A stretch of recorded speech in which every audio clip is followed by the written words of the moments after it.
Hey, welcome to our Back to the Future Actor Swap Edition. I've assembled some amazingly talented voice actors, and we're going to read through scenes from Back to the Future using entirely different characters in the roles. Joining me is Carla Delaney, Dustin, Rupple, and Piotr Michael, some of my voiceover friends. Thank you so much for joining me. Alright, so we're going to jump right into scene one. This is when MARTY meets the time machine, and here's what we got.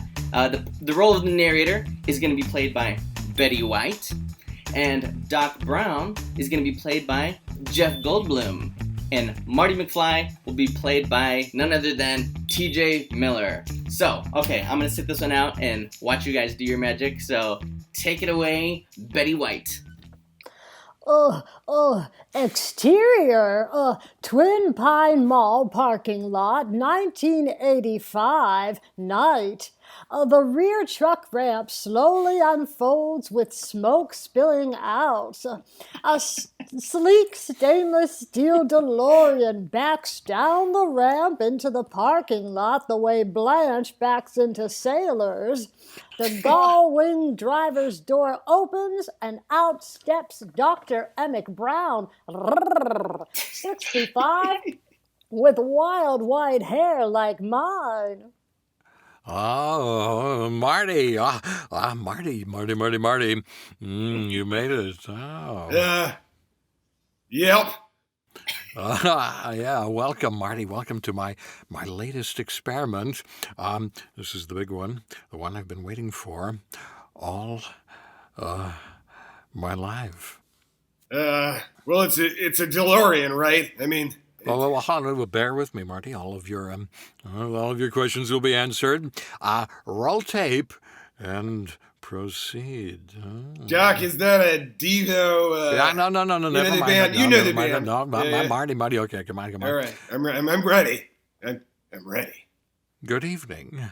I'm Dr. Emmett Brown. I'm standing here in the parking lot of Twin Pines Mall. Yes, they're not open. It's very early in the morning because it's Saturday morning, October 26th, 1985, 1:18 a.m. A lot of people are asleep, snoozing, probably, yes. This is the temporal experiment number one. And, of course, come on, here, boy, come here. Yes, attaboy, oh. The dog jumps in and sits in the driver's seat. Doc buckles him in with the shoulder harness for safety. Let's get your seatbelt on. That's a good poochie. Marty moves in closer with the camera. Whoa. Okay. I get it. Please note, Marty, that Einstein's clock is in precise synchronization with my control watch. You like the watch, yeah? Doc holds up a watch next to Einstein's clock. It's time for cheesecake, Dorothy and Sofia. The two are in dead sync. All right, got it? Yes? Yes? Yeah? Yeah. No. Check. Doc. Check. Doc grabs the remote control unit out of the car. Toodaloo. Have a good trip, Einstein. Watch your head. Don't want to boo-boo. Yeah. Doc closes the gull-wing door and steps back, powering on his remote. You got that thing hooked up to the... Doc flips a switch and the DeLorean engine roars to life like Blanche in a men's locker room. Car... Watch this. Yeah, okay. I'm not picking up what you're throwing down here, but I'll go with you. Marty points the camera at the DeLorean. Doc pushes down a joystick on the remote, causing the car to peel out and drive away. Marty turns to the camera towards Doc. No, not me. The car. Yes, the car. At the far end of the parking lot, the DeLorean skids to a halt, then turns towards them. If my calculations are correct, when this baby, we're not talking about a real baby, we're talking about this baby, the car, hits 88 miles an hour, you're going to see some serious scat-diddly-dat-dat-do. All right. Oh my gosh. That was the greatest thing I've ever witnessed. Carla, that was I've never heard of Betty White like that. Thumbs up all around. Okay, so scene 2. This is when Marty meets young George McFly. So I'll be acting as the narrator on this one, and then Lou, the owner of the cafe, is going to be played by Lois Griffin. Marty McFly will be played by Matthew McConaughey. All Biff right. Tannen will be played by Ricky Gervais. And George McFly will be played by Milhouse from The Simpsons. And Goldie Wilson will be played by Tom Hanks. So, interior, cafe, 1955. A typical cafe soda fountain of the period. Marty runs in and notices a jukebox and a sign. Coffee, 5 cents. Oh, what do, kid? Jump ship? Oh, I'm sorry, what?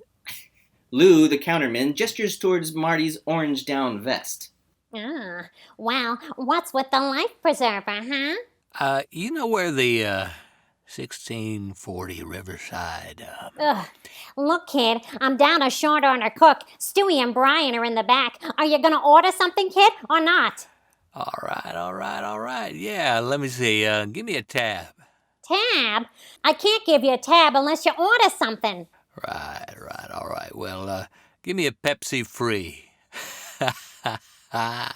Oh, if you want a Pepsi, pal, you're gonna have to pay for it. All right, look.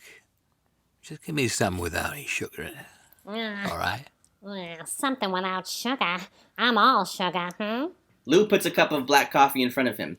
Marty fixes his hair in the exact manner as a nerdy-looking kid sitting next to him at the counter. Hey, McFly. Huh? Marty and the nerd turn around at the same time. The voice came from Biff Tannen, age 17. What do you think you're doing? Biff? I'm sorry. I'm talking to you. You Irish bug. You little bug. You got bug eyes. You little bug. Biff walks past Marty and approaches the nerd, who is actually George McFly, also 17. Oh, hey, Biff. Hey, guys. How are you? Marty watches the exchange between Biff and George with utter amazement. You got my homework finished, McFly? Well, actually, I figured since it wasn't due until Monday. Biff knocks on George's head. Hello? Anybody home? You think, McFly? Thinking about it, right? If I've got time to recopy it, you realise what would happen if I handed my homework in your handwriting? Right, I get kicked out of school. Would you want that? Yeah? Huh? Would you? My head's gonna explode. No, of course not, Biff. I wouldn't want that to happen. What are you looking at, butthead? Hey, Biff, get a load of this guy's life preserver. Dork thinks he's gonna drown. Right. What about my homework, McFly? Okay, Biff. I've got to go see Lisa and write some love sonnets, but I'll finish that up tonight, and then I'll bring it over first thing tomorrow morning, huh? Not too early. I sleep on Sundays. Oh, hey, McFly, your shoes untied. Huh? George falls for it and looks down. Biff hits him on the chin. His cronies laugh. Don't be so gullible, McFly. I don't want to see you again. I don't. Seriously, I don't. Okay. All right. Bye-bye. Marty, still in disbelief, stares at George. What are you looking at? Good God, you're George McFly. Yeah. Who are you? A busboy who has been sweeping in the background now rushes over. It's Goldie Wilson, age 18. Say, why do you let those boys push you around like that for? Well, they're bigger than me. Stand tall, boy. Have some respect for yourself. Don't you let people walk all over you. They'll be walking all over you for the rest of your life. Look at me. You think I'm going to spend the rest of my life in this slop house? Hey! Watch it, Goldie. No, sir. It's not going to happen. No. I'm going to make something of myself. I'm going to go to night school, and then one day, I'm going to be somebody. That's right. He's going to be mayor. He's going to be playing a lot of bongos. Yeah, I'm gonna... Mayor! Ha ha ha ha! Now that's a good idea. I could run for mayor. A colored mayor. That'll be the day. You wait and see, Mr. Carruthers. I'll be mayor. I'll be the most powerful man in Hill Valley. And I'm gonna clean up this whole town. Good. You can start by sweeping up the floor.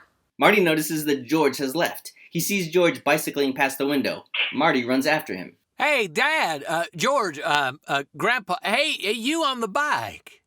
All right. And that's the end of that scene. That was Oh crazy. my gosh. I've never heard your McConaughey before, man. I don't think I've heard it either. It's so good. I've never heard your Tom Hanks. All right, so scene 3. You are my density. I'll be the narrator again. George McFly will be played by none other than Christopher Walken. Wow. Lorraine will be played by Sofia Vergara. Hola. Marty McFly will be played by Ryan Reynolds. And, Oh, me. and Biff Tannen will be played by Sharon Osbourne. Oi. All right, exterior, town square, 1955 day. George runs across the street from the town square to Marty, who is at the Pepsi machine at the Texaco station. Marty. Hey, George. Buddy, you weren't at school.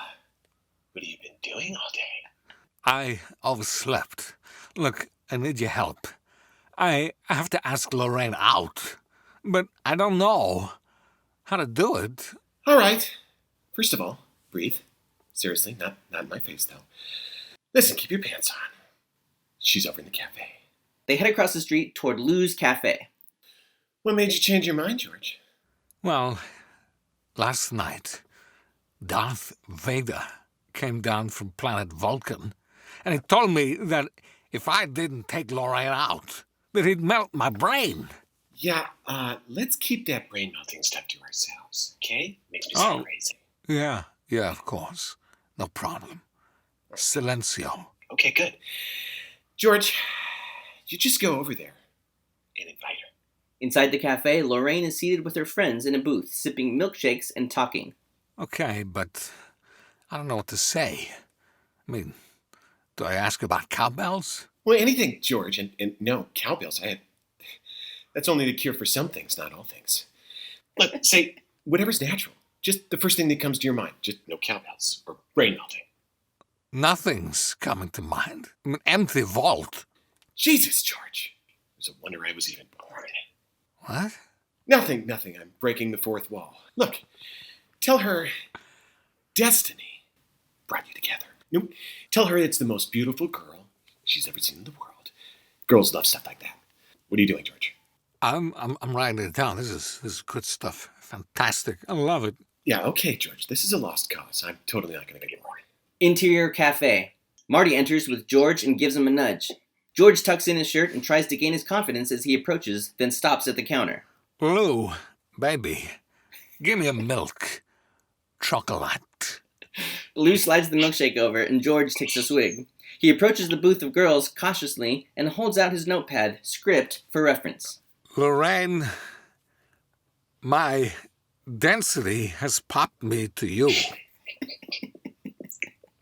Oh, what? What I mean to say was, Un momentino. What? I don't know you from somewhere, do I? Oh, yes, I'm George. George McFly. I'm your density. I mean, I'm your destiny. Oh, I see. That is so you're not Jay Preachy, but I'll take you, yes, I will. Hey! Oi! Hey, McFly! Biff and his gang have entered. Marty turns to look. The music stops. I thought I told you never to come in here. George stands and turns towards them. Oh, well, it's going to cost you. How much money you got on you, you puffer? How much do you want, Biff? As Biff starts to walk towards George, Marty sticks out his leg and trips him. Biff immediately stands and faces Marty. All right, punk. Now I'm going to get crazy on you like Ozzy. Whoa, Biff. What's that? Marty points out the window and Biff falls for it, looking. Marty punches him in the face, sending Biff reeling backward into a table. Marty rushes out the door, knocking over Biff's guys on the way. Das Calvin Klein. Oh, Dios míos. He's a dream. He's such a dream. All right. And scene. That's so good. Oh my gosh. I can say I've never switched from Sophia to Sharon Osbourne before. So, Oh, this is going to be so much fun. scene 4. We've got, I'll be the narrator again. Doc Brown will be played by Liam Neeson. And Marty McFly will be played by Steve Buscemi. Hey. And Lorraine is going to be played by Drew Barrymore. Yeah, so, yeah. Okay. So, interior, Doc Brown's garage, 1955, day. Doc takes Marty over to a tabletop model of Hill Valley Town Square, which Doc has constructed himself. A wire runs from the top of the clock tower between 2 lampposts across the street. Please excuse the crudity of the model. I didn't have time to build it to scale or paint it. Hey, man. It's pretty good. Oh, thank you. Thank you. Okay, now.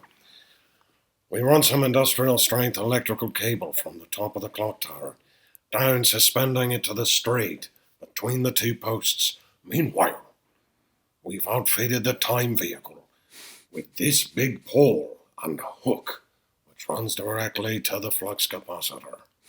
Doc grabs a model car and places it on the model street. At the calculated moment, you start off down the street, driving directly towards the cable, accelerating to 88 miles per hour. According to the flyer, at precisely 10:04 p.m. Saturday night, lightning will strike the clock tower, electrifying the cable just at the connecting hook makes contact, thereby sending 1.21 gigawatts directly into the flux capacitor and sending you back to 1985. All right now, watch this. You wind up the core and release it. Doc holds up a big electrical plug. And I'll simulate the lightning. Marty winds up the toy car. Doc plugs in a pair of jumper cables. Ready. Doc clamps one of the cables to the far street post and readies the other clamp above the clock tower spire. Set. Marty places the car into position. Release the Kraken. Marty releases the car, and just as it crosses the cable, Doc clamps his live wire to the top of the clock tower. Sparks fly, and the toy car catches fire. Wowzers, dude. The sparking car flies off the tabletop into some trash, which catches fire as well. Doc grabs a fire extinguisher and puts everything out. You're instilling me with, a lot of confidence, Doc. Don't worry. I'll take care of the lightning. You just take care of your pop. By the way, what happened today? Did I ask her out? Yeah, I think so. What did she say? There's a knock at the door. Doc peeks out the window. It's your mother. She's tracked you down. Quick, let's cover the time machine. They pull a tarp over the DeLorean. Doc opens the door and Lorraine steps in. Hi, Cal, Marty. Mom, Lorraine, how did you know I was here? What the hell? I followed you. Oh, and this is, my, Uncle, Doc Brown. Oh, hi. I don't know who you are. Marty, this may seem a little forward, but I was kind of wondering something. If you'd ask me to the Enchantment Under the Sea dance on Saturday. Me? With my mug? You mean nobody's asked you? No, not yet. Well, what about George?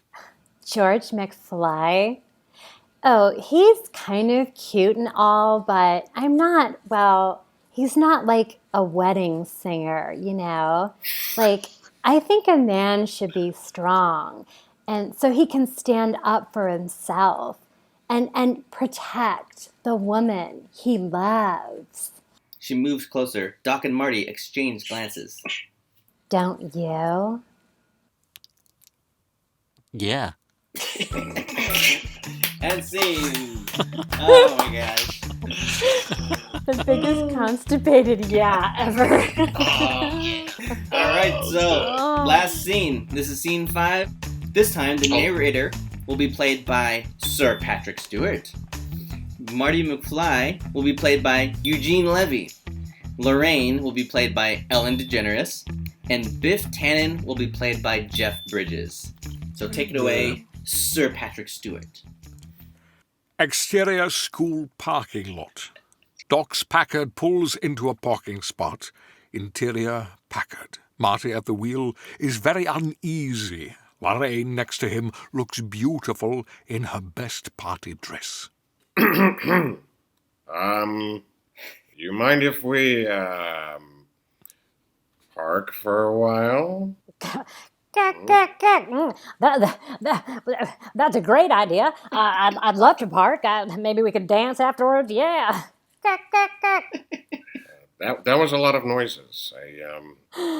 Marty, I'm almost 18 years old in a 62-year-old body. Holla. It's not, and I mean, it's not like I've never parked before, just not with a stick shift. Yeah, you know what I mean? What? Martin, you seem a little nervous. Is something wrong? No. She pulls a bottle of gin out. I would choose Earl Grey. And takes a swig. Lorraine, what are you doing? What? I swiped it from an old lady's liquor cabinet. Liquor is fun to say. Lick her. Get it? Yeah. You know, you shouldn't drink. Okay. All right. Okay. All right, Dad. Why not? Because you might regret it later in life. Okay, I'm pretty late in life right now, okay? Marty, don't be a square, all right? Everybody who's anybody drinks, okay? Portia drinks, I drink, everybody drinks. He shrugs, and just as he takes a swig, she lights up a cigarette. Marty spits out the gin in surprise. Jesus, you smoke too, Moira. Marty, you're beginning to sound like my mother, okay? She's not on the show today, right? Lorraine takes off her coat while Marty looks out the window.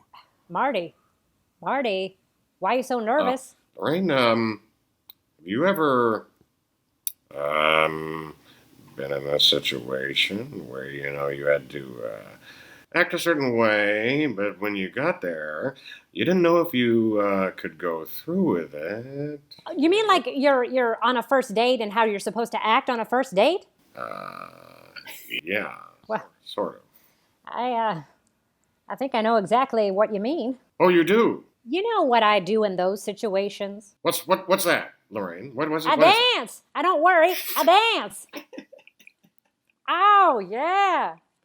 Head, shoulder, hip! Head, shoulder, hip! With that, she lunges forward for a kiss, but stops abruptly. Lorraine stares at Martin and slowly pulls away. Okay, well, all right. All right, this is all wrong. Okay, I don't know what it is. But when I kiss you, it's like I'm kissing my brother.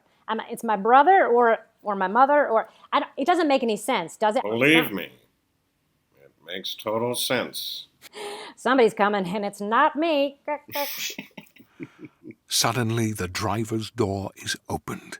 An arm reaches in and yanks Marty out. Good gracious, it's Biff!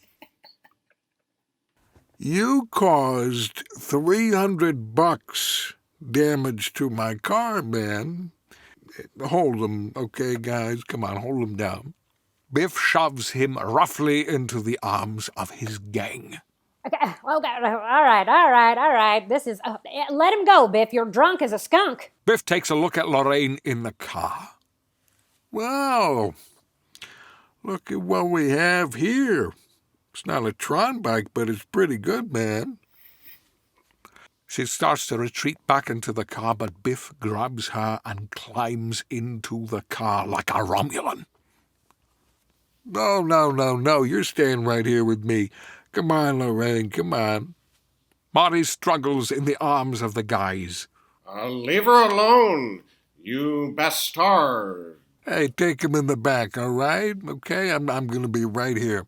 Well, go on, man. This ain't no peep show. Could be a peep show, but, we want this for kids. Biff closes the car door.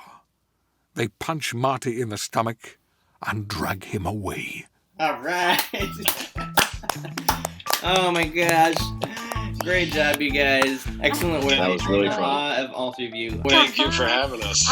Jeff Bridges back to back with, that was like insane. That was so good. damn good. Oh my gosh. All right. Thanks for watching, everybody. Be sure and check these guys out. I'll have links in the description. You can check out the other Back to the Future videos that we've done over the years in the playlist. And let us know in the comments what other actors you'd love to see in iconic roles. See you next time. Thank you, guys. Woo! Oh my gosh. Greatest thing ever.